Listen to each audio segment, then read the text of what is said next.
ध्यान रखिए, झुकना भी आना चाहिए, झुकाना भी आना चाहिए, मानना भी आना चाहिए, मनवाना भी आना चाहिए, सुधार अपने अंदर भी लाना चाहिए और दूसरों को भी सुधारने में आपको भूमिका निभानी चाहिए कि मैं ही केवल झुकूं ऐसा नहीं, तुम्हें भी झुकना है। और बात को थोड़ा और आगे बढ़ाइए, एडजस्ट करिए, मतलब तालमेल मिलाइए, लेकिन दूसरे से भी एडजस्ट कराइए। मैं झुकूं, थोड़ा तुम झुको, थोड़ा मैं मिलूं, थोड़ा तुम मिलो, थोड़ा मैं मानो, थोड़ा तुम मानो। अगर शक्तिशाली हैं आप और नम्र बनते हैं तो आपकी शक्ति की कद्र है। कमजोर होकर के आप माफी भी मांगे तो आपकी माफी की कोई कीमत नहीं। तो व्यवहार बहुत बड़ी चीज है। ये व्यवहार विद्या ही आपके जीवन में शांति लाती है और संतुलन बनाती है। समुद्र जैसे राम जी के लिए लिखा ना, समुद्रम एव गांभीर्य, समुद्रम एव गांभीर्य। राम जी के बारे में कहा कि राम जी कैसे हैं? समुद्र जैसे गंभीर। उनके अंदर इतनी गहराई है। कुछ होते हैं ना बहुत पेट के पतले, थोड़ा किसी ने कुछ कहा, जब तक वो उगल ना दे चैन से बैठेंगे नहीं, घूमते ही रहेंगे कि अपने अंदर ज्यादा देर तक टिकानी नहीं बात। वो डाकिए बन के खबर देते रहेंगे। राम जी के पास दुनिया भर के सुख दुख सब चीजें अंदर आ रही हैं, लेकिन गंभीर हुए बैठे हैं। उनकी गंभीरता, उनकी मर्यादा अद्भुत है। इसलिए अगर सीखने वाली बात है, राम जी से मर्यादा सीखिए। पिताजी ने कह दिया, वन जाने के लिए पहले बोल दिया और फिर ममता में आकर के बोले कि तुम राम ऐसा कर सकते हो, मंत्री परिषद तुम्हारे साथ है, सब लोग तुम्हारे पास है, तुम मुझे कैद खाने में डाल सकते हो और खुद राजा बन जाओ, क्योंकि वचन देकर बंध गया हूं। अहम राघव के कया वरदानेन मोहित, अयोध्याया भव राजा निगृह्य माम। तुम मुझे जेल में डालकर राजा बन सकते हो। अब पिता ने ऐसे बोल दिया, राम जी सुनकर क्या कहते हैं? क्या आपकी ममता बोल रही है ना, लेकिन मुझे वन का साम्राज्य दिया गया और मैं अपनी मर्यादा और अपनी भूमिका को जानता हूं। मैं उसका ही पदभार ग्रहण करने के लिए जा रहा हूं। आप अपने आप को संभालिए। जरा सोचिए कि जिसको साम्राज्य दिया जा रहा हो और एक झटके के साथ कह दिया जाए कि अब तुम्हें राजा नहीं बनाया जा रहा, यहां तक भी ठीक। और जब कह दिया जाए कि दूसरी शर्त यह है कि देश छोड़ के जाओगे, रहोगे जंगल में और किसी राजा की सहायता लेकर के, यहां की भी सहायता लेकर वहां नहीं रहोगे, तपस्वियों की तरह जिंदगी बिताओगे। कितने साल? तुम्हारे जीवन के, यौवन के जो 14 साल हैं, जवानी के जो 14 कीमती साल हैं, उन दिनों में वहां रहोगे। जीते जी जैसे किसी को मार देना कोई, उस हालत में पहुंचा दिया। और उसके बाद ये कहा गया कि अब मैं कहता हूं तुम मुझे जेल में डाल दो, तुम राजा बन जाओ। मर्यादा क्या होती है, वो गंभीरता क्या है, वो समुद्र जैसी गंभीरता। राम जी इतना सुनने के बाद भी ये कहते हैं कि आपकी ममता बोल रही है, आप इतने भावुक मत होइए। हम भावुक हो जाते हैं ना, भावनाओं में जब बह जाते हैं तो उस समय कैसे कैसी हरकतें हो जाती हैं। कोई घर छोड़ के भाग जाता है, कोई आत्महत्या करने को तैयार हो जाता है, कोई आक्रमण करने को तैयार हो जाता है, कोई कुछ भी गालियां बोलने को तैयार हो जाता है जब आप बहुत भावुक हो जाते हैं। किसी किसी को देखा, दो भाइयों का फैसला हो रहा है लड़ाई झगड़ा करते करते, और बड़े वाले ने कह दिया मैं आज से कोई संबंध नहीं रख रहा, सारे पैसे रखो तुम, सारी जमीन भी तुम रख लो मकान, कुछ नहीं लेने वाला मैं। अब भावुकता में आ रहा है ना। अब छोटे वाला कहता है ये सब बातें बड़ी बड़ी बहुत हो गई, इतना दम नहीं है आपके अंदर कि आप ऐसे दे के चले जाओ, आपके लालच को मैं जानता हूं, तो थोड़ा सा और जोश दिखा दिया। और अगर ऐसे ही त्यागी तपस्वी बन रहे हो ना, ये रखे पेपर, करो साइन। अब वो आ गया जोश में, करता हूं, ले अभी साइन कर दे। वो लेके बैठ गया, कर अब क्या करेगा मेरा। आपके भावुक होने से उसको फर्क पड़ा? वो तो जानता है कि ये पागल है, जोश में आएगा और ऐसा करेगा, तो साइन कर दिया उसने। ऐसे ही होता है कि जो बहुत भावुक लोग होते हैं वो क्या क्या हरकत कर दें। ये बैलेंस बनाना आसान बात नहीं। कृष्ण अगर ये कह रहे हैं कि समुद्र जैसे अपना संतुलन बनाता है, अगर ऐसा संतुलन बनाना तुम्हें आ गया तो जीना तो इसका नाम है।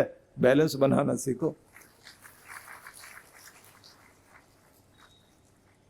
राम जी उस समय ना भावुक हुए ना विचलित हुए, बहुत शांत, और चल पड़ते हैं ये कहकर कि मुझे वन का साम्राज्य मिल गया, अब तो मुझे वहीं जाना है।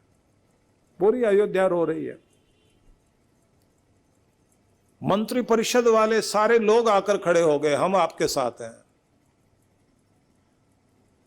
राम जी कहते हैं प्रजा का पालन करने में और समाज के हित के लिए आप लोग कार्य करिए।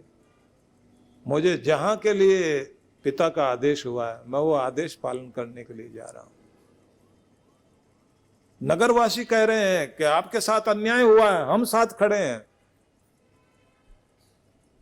राम जी उनको भी देखकर मुस्कुराते हैं, शांत होकर कहते हैं पिता के आदेश में सब कुछ शामिल है, इसलिए किसी को भी किसी तरह से बोलना नहीं चाहिए। जैसे घर की व्यवस्था हमारे राजा हमारे बड़े चला रहे हैं, हमें वैसे ही चलना है। मैं भी पुत्र हूं उनका, और प्रजा की तरफ इशारा करके कहते हैं तुम भी उन्हीं के पुत्र हो, वो हमारे राजा हैं, तुम उनके बच्चे हो, इसलिए मर्यादा ही हमारा कर्तव्य है। राम जी वन की तरफ चलते चले जाते हैं। अब उस समय वशिष्ठ ऋषि चेहरा देख रहे हैं राम जी का, वन जाते हुए भी, और जब वो सज संवर कर राज्य तिलक के लिए आ रहे थे और मंगल पाठ हो रहा था, उस समय भी वशिष्ठ ने चेहरा देखा।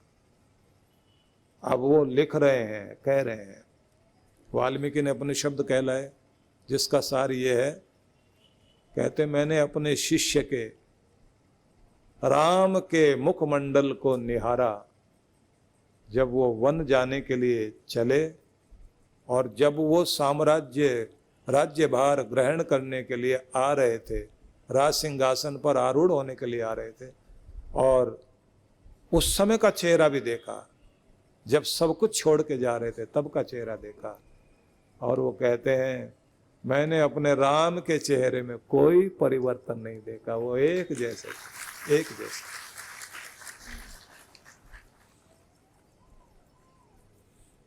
आसान है क्या इतना संभाल पाना अपने आप को? कितनी अंदर अंदर समुद्र के लहरें चल रही होती हैं, क्या कुछ चल रहा होता है। जैसे वो अपने को स्थिर करता है, कृष्ण कहते हैं अपने आप को संभालना सीख जाओ। जितना जल्दी बैलेंस कर लोगे उतने ही बड़े आदमी। जितना जल्दी अपने आंसू पहुंच के मुस्कुराने लग जाओ, जितना जल्दी अपनी अशांति को शांति में बदल लो, जितना जल्दी घृणा जो आपके मन में उठी है उसको प्रेम में बदल लो, जितना जल्दी आपके अंदर जो निर्दयीपन आया था उसको दया में बदल लो, उतना ही अच्छा, उतने ही तुम बड़े कहलाओगे। क्योंकि लहरें तो आएंगी, इन लहरों को छोड़ा नहीं जा सकता। और देखिए कभी अहंकार की लहर आती है, मैं ये मैं वो, अहंकार की लहर बहुत बड़ी होती है। आप देखते हैं ना कि दूसरा विश्व युद्ध हुआ तो हिटलर और मुसोलिनी, अहंकार कितना बढ़ गया। साम्राज्य विस्तार की योजना को लेकर दोनों एक दूसरे के साथ, और कितने सारे देश खड़े हो गए। हिटलर जिस जगह को कब्जा करना चाहता था, पहले वहां के लिए अफवाहें उड़वाता था कि ये जगह, ये लोग हमारे देश के लिए अच्छा नहीं कर रहे हैं। वहां तरह तरह के अपने मीडिया के जरिए अफवाहें उड़वा के फिर सब लोगों को तैयार करता था कि लोग बोले कि आक्रमण करो वहां, फिर आक्रमण करना। इसी नीति का परिणाम यह हुआ, 2 विश्व युद्ध हुए ना। जो प्रथम विश्व युद्ध हुआ था वो 1914 से लेकर के और 1918 तक चला। दूसरा जो था वो था 1939 से लेकर के 1945 तक। मैं आपको बात बता रहा हूं कि अहंकार क्या कराता है। पहले विश्व युद्ध की बात की एक लाइन सुना रहा हूं, क्योंकि टाइम नहीं है ना इतना अभी चर्चा करने का। आपको आश्चर्य लगेगा, कुछ लोगों की अकड़, कुछ लोगों की विस्तारवादी नीति, कितने लोग मर गए? 1,30,00,000 लोग मारे गए। 1,30,00,000 इस युद्ध में, विश्व युद्ध में, प्रथम विश्व युद्ध में। करोड़ों लोग मर जाएं किसी की अकड़ में आकर। घरों के अंदर भी आप देखिए, ये जो छोटा मोटा लगता है ना आपको अहंकार, ये कितना बड़ा और कैसी कैसी लड़ाइयां लेके आता है। इसलिए कहते हैं लहरें उठती हैं आदमी के अंदर, कभी अहंकार से, कभी लालच से, कभी क्रोध से, कभी असंतोष से। आपको माफ करना आए और आप संतुलन बनाना सीख जाएं, कहते हैं जीत मनुष्यता की इसमें है। कृष्ण भगवान कहते हैं संतुलन बनाना सीखो भाई। दूसरा पागल व्यक्ति आपको पागल बनाने में तैयारी कर रहा है। पागल मत बन जाना। आश्चर्य लगता है कि भारत में प्रथम विश्व युद्ध के बाद, क्योंकि जब प्रथम विश्व युद्ध हुआ था 1,30,00,000 लोग दुनिया में मारे गए और 1,60,00,000 लोग घायल हुए। और उसके बाद जो हिंदुस्तान में भी महामारी फैली थी, आपको हैरानी होगी, 1,20,00,000 लोग तो हमारे हिंदुस्तान में महामारी से मारे गए। ये आंकड़े क्या दर्शाते हैं? पागलपन किसी का, कुछ लोगों की मूर्खता, और मनुष्यता कहां जाके बैठ गई। घर में एक ही कोई पागल होता है जो अपना गुस्से में आकर के घर को खराब करता है, पूरा घर हिल जाता है। आपका दिमाग हिलाने वाले बहुत सारे लोग हैं। अपने संतुलन को बनाए रखने के लिए हमारे यहाँ जो मंत्र पाठ किया जाता है ना, सबसे ज्यादा बोलते हैं गायत्री मंत्र। तो गायत्री मंत्र की सबसे बड़ी खासियत क्या, उसमें प्रार्थना क्या है?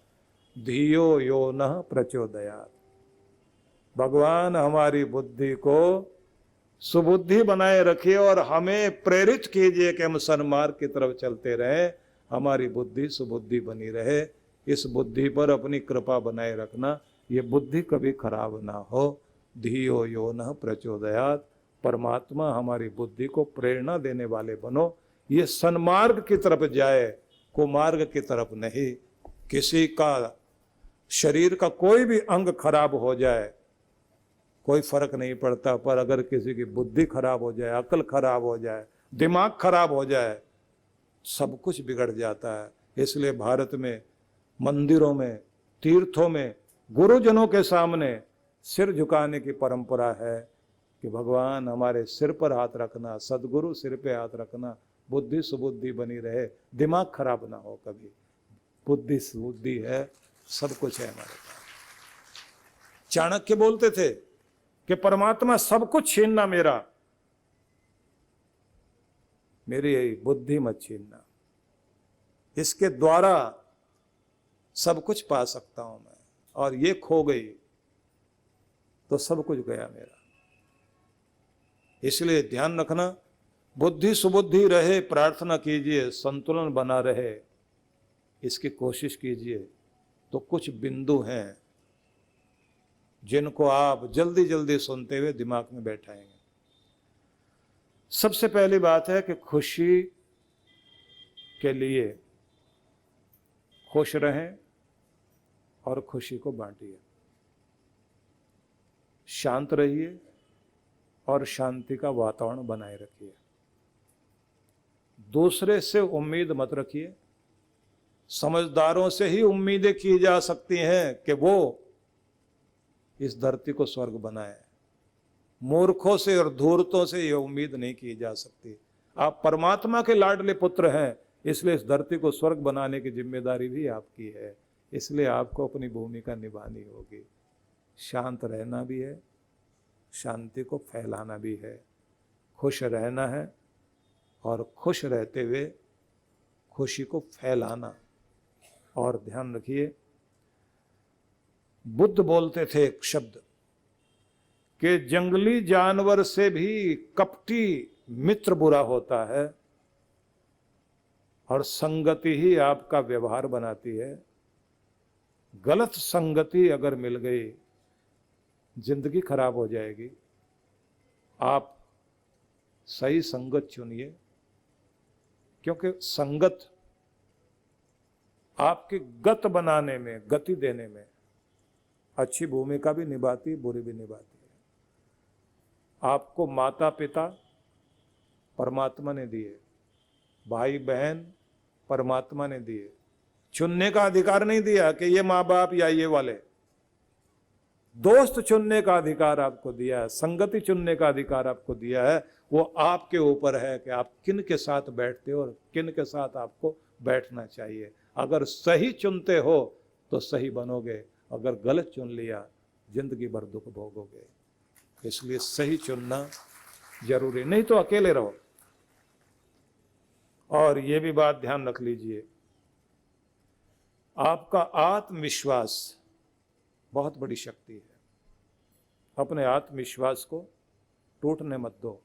अगर आपका आत्मविश्वास मजबूत है तो आप वहां पहुंच जाओगे जहां के लिए आपको जन्म दिया गया है। अगर आपका आत्मविश्वास, सेल्फ कॉन्फिडेंस टूट गया, कुछ नहीं कर पाओगे। इसलिए ध्यान रखना, मैदान में हार जाना बड़ी बात नहीं, बड़ी बात है जब आप मन से हारते हैं।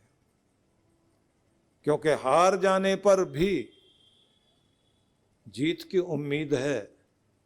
अगर मन हार गया फिर कभी नहीं जीत पाओगे। इसलिए बाहर हार जाओ लेकिन मन से मत हार जाओ। मन नहीं टूटने दीजिए। कृष्ण इसी को कहते हैं, संतुलन बनाओ, बैलेंस बनाओ, मन को टूटने मत दो। और ध्यान रखिए, क्रोध भयंकर रूप लेकर आता है, आपके मान को खा जाता है। रोज कोशिश करो, शाम को, रात को सोते समय शाबाशी दो कि मैंने गुस्सा करने वाले को माफ कर दिया। आज मैं बड़ा हो गया हूं, समझदार हो गया हूं, भगवान ने मेरी रक्षा की, मुझे संभाला। और जब आप अपने आप को शाबाशी देते हैं और अपने अच्छी चीज़ों के लिए शाबाशी देते हैं, आपके अंदर का बड़प्पन जागता है। ये सब वो चीज़ें हैं जो आपको कितना बड़ा बना देती है। राम जी रावण को मारने के बाद जब रावण के भाई के साथ खड़े होकर रावण का अंतिम संस्कार हो रहा था तो साथ खड़े थे। मंदोदरी आई तो विजेता लोगों का अपना एक ढंग होता है, गुरूर में रहना और दुश्मन की तरफ घृणा की नजर से देखना। राम जी ने मंदोदरी को आदर दिया और विभीषण का कंधा पकड़कर कहा कि एक दुखद स्थिति से ये परिवार गुजर रहा है, जो नहीं होना चाहिए था वो हुआ, और मैं तुम्हारे दुख में साथ हूं। मंदोदरी ने उस समय कहा, धन्यो राम त्वया माता, धन्यो राम त्वया पिता, परदारान चक्षुभ्याम अपि न पश्यति। तुम्हारी मां धन्य है और पिता धन्य है, जिन्होंने तुम्हें इतने बड़े संस्कार दिए और ऐसा आदर करना सिखाया, और दूसरों की महिलाओं के साथ किस तरह व्यवहार करना चाहिए, ये देखकर मेरा सिर झुका है। ऐसी स्थिति में दुश्मन महिला जिसका पति मरा और वो तारीफ कर जाए, ये बड़प्पन साधारण नहीं है। रामलीला तो बहुत लोग देख रहे हैं, कर रहे हैं। राम जी की गाथा को आप सुने तो बहुत आश्चर्य लगेगा। बस मैं आपसे ये निवेदन करना चाहता हूं, हमारे जीवन में हर दिन विचार शक्ति हमें बदलने में बहुत मदद करती है। प्रबल विचार शक्ति को अपने अंदर आइए। जैसे जैसे प्रबल विचार शक्ति को अपने अंदर लाते हैं आप, आपके अंदर वहीं से बड़प्पन और शक्ति शुरू हो जाती है। इसलिए अपने विचार शक्ति को प्रबल बनाओ। और जब आप राम जी की गाथा सुनते हैं, कृष्ण भगवान के वचन सुनते हैं, तो आपके अंदर जो शक्ति आती है वो बहुत अद्भुत शक्ति है। इसलिए अपने ग्रंथों की तरफ लौटिए, गीता की तरफ लौटिए, घर घर में गीता को रखिए। गुरुजनों के प्रति सम्मान और अपने नियम और अपनी मर्यादा में रहना और संतुलन बनाते हुए अपने घर को खुशहाल करना, ये हम सब का कर्तव्य है। मैं आप सब के लिए मंगल कामना करता हूँ। युवा शक्ति ही समाज, धर्म व राष्ट्र को समृद्ध व ताकतवर बनाती है। इसी क्रम में युवाओं में अपनी संस्कृति, संस्कार और राष्ट्र प्रेम जागृत करने के उद्देश्य से पूज्य महाराज श्री के आशीर्वाद से डॉक्टर अर्चिका दीदी युवा अभ्युदय अभियान का शुभारंभ करने जा रही हैं। एक स्वस्थ जीवन शैली और आपके मन का संतुलन, साथ ही साथ आपका ध्यान, आपका आहार, आपका योग, ये सब चीज़ें आपकी एक ऑलराउंड पर्सनालिटी के लिए ज़रूरी हैं। तो जब हम अपनी ऑलराउंड पर्सनालिटी के लिए वर्क करते हैं तो ये समझ लीजिए हम अपना उद्धार करते हैं। यह कार्यक्रम प्रतिवर्ष 4 अगस्त को मनाया जाएगा, जिसका पहला कार्यक्रम दिल्ली स्थित आनंद धाम आश्रम में होने जा रहा है।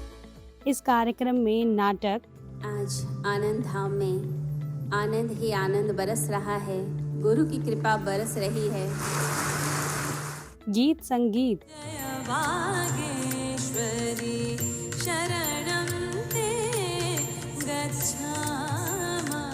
योग क्रियाएं,